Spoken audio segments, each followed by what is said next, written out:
Ons word soms gekonfronteer met 'n situasie wat aan ons onbekend is en tog van ons verantwoordelikheid eis. Ons moet daarop reageer op die regte manier. En op die ou einde kan die reaksie wat ons daarop het 'n baie belangrike gevolg hê en dalk ook vir die langtermyn toekoms 'n gevolg hê. 'n Voorbeeld hiervan is in Handelinge 5.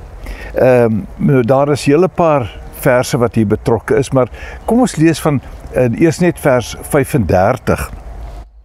Daarna sê hy vir die raad, dit is Gamaliel, een van die skrifgeleerdes, wat situasie moet hanteer, die raad trouwens moet 'n situasie hanteer rondom die verspreiding van die evangelie, onder andere deur Paulus.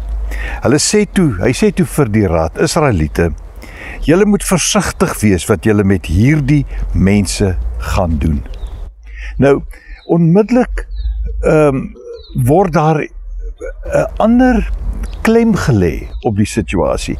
Met ander woorde, die Israeliete dan, die leiers van die Jode, kan nie maar net maak soos wat hulle dink hulle behoort te maak, want hulle wil volgens hulle gewone reëls optree, om hierdie manne wat besig is om die evangelie te versprei, te verban, weg te jag en selfs miskien te vermoor. Hy noem toe 'n paar gevalle van mense wat gekom het met 'n poging om 'n invloed op die gemeenskap te hê wat nie gewerk het nie.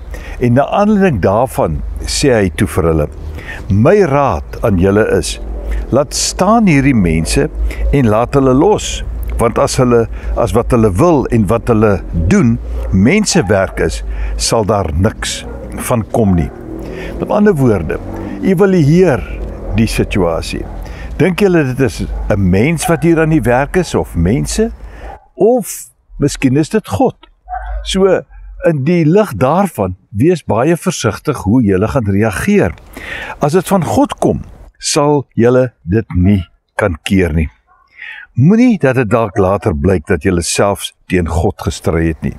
Nou hierdie uitspraak het toe die gevolg gehad dat die manne wel verbied was om verder te verkondig, maar nie om die lewe gebring is ten minste nie. So dit is die 'n bevestiging van dit wat die geskiedenis vir ons leer. Hierdie besluit het die mense wat besig was om te verkondig in 'n posisie gestel om voort te gaan, al was dit onder moeilike omstandighede. Ons neem dikwels korttermyn besluite sonder om die langtermyn in gedagte te hou. Kom ons wees versigtig daarmee en tree op soos wyse mense. Loop mooi.